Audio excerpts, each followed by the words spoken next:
Good afternoon, this is Jeff with Sewer Tech Northwest. We're at 17407 Southwest Vincent Street here in Beaverton. Located on the left side of the house. We're just on the back side of the air conditioning unit. You've got another clean out on the front side. That's for your storm system. Might be able to see that right there. That's your storm clean out. Anyway, we're going to check the overall condition and serviceability of the sanitary sewer line. I'm actually rerunning my camera through here. I just pulled the camera out. My video file got corrupted somehow and didn't save properly. So anyway, we just shut the water off a second ago. The house is locked up. I'll dump some water down the line with a bucket. But anyway, the line's looking good here. You've got some very, very minor standing water we're going to see here in just a moment. Right before the transition to PVC. Got a belly here that runs from around 32 to 44 feet. This first about 6 inches of it is holding about an inch of standing water, and you pop out of it almost immediately. And then what remains after that point, you can see in the flow line, it's almost nothing. It's about a 32nd of an inch, and it persists out here. It's right around 44. It tapers off to such a small amount, it's hard to even see it. In fact, it doesn't even go to 44 feet. It's closer to about 42 feet. Not that it's significant anyway. Then up ahead here, we're going to see the line ties into the manhole.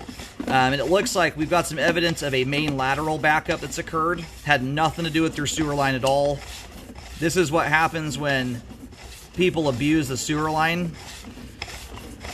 Manholes are essentially designed to gather improper debris because it's a easy location for workers to get down in and clear them out. So if you get a neighbor down the road that likes to flush wipes down the toilet or paper towels, they build up in a spot like this and they can cause a backup. So anyway, the flow line's nice and clean. You can see there's, right now my camera's upside down. That debris there is just the remnants of a backup. But there's no structural defect of the line that would cause that. It's all related to what was going down the line. And as far as I can tell, it doesn't even appear to be from this household. It looks like you had a neighbor somewhere else down the road that flushed some improper stuff down the pipe. All right, I just put a few gallons of water down the line there. Let that drain off for a second. So yeah, if you were to draw an imaginary straight line, or essentially a straight line, the line turns away from the house a little bit, but then once it does that, it runs dead straight all the way out. Just beyond the middle of the road, you'll see a manhole that's almost directly in line with this clean out. That's the manhole the sewer line ties into. Anyway, when you have a manhole convergence like this, not that you're going to abuse the sewer line, but you do need to take a little bit extra care not putting improper stuff down the line. I see this a lot, especially on cul-de-sacs where you get like 5 or 6 houses that tie directly into a manhole. All it takes is one neighbor. It flushes improper things down the line to block that whole thing up. Anyway, right now, because my camera's upside down, the flow line's at the top of the screen there, if you didn't figure that out already. The debris that's at the top of the line is not it's not anything that needs to be cleaned. It has no bearing on the flow line at all. All that is just remnants of a past backup. And anything that would come into contact with that, it would require you put something so large down the line that would be blocking the sewer line on its own. So if that same debris were in the flow line, I would recommend you clean it. But right now, you'd be cleaning it just to make things look visually spiffy. It would have nothing to do with functionality.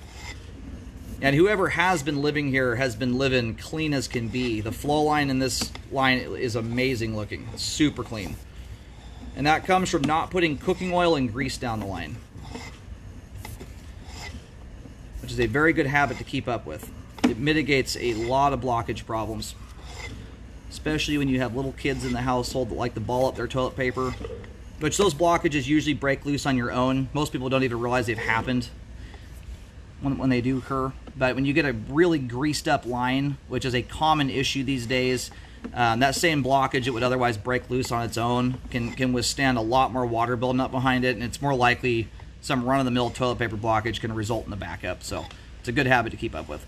The belly here is way too minor, in my opinion, to require repairs. In fact, the only part of it that I can even really call a belly is about a 6-inch section of this. The rest of it tapers off to such a minor amount you can barely even see it. So, and it's way out from the house. But bellies in plastic sewer lines like this, I don't even start to consider repairs until there's an inch of water for at least 5 feet. And this right here is some debris that's been working its way down the line. My camera scraped something loose at the base of the clean out. That's going to flow out on its own. That's made it quite a distance down the line just since I got here. Anyway, going back to what I was saying about bellies, even a 5-foot belly with an inch of water in it still is about 90% up to the homeowner as to whether it ever causes a blockage.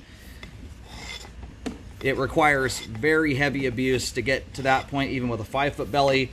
With a belly like what you've got here, 30 feet out from the house, and really you've only got about 6 inches of pipe there with an inch of water in it, it would require some very severe abuse to ever get even close to that point. Alright, we're going to now go backwards. Everything was looking good going through the foundation wall too. Nice clean sewer line. Anyway, everything after that point there is all exposed piping in the crawl space. We have good flow all the way to the main. Once again, the belly there from 32 to about 42 feet.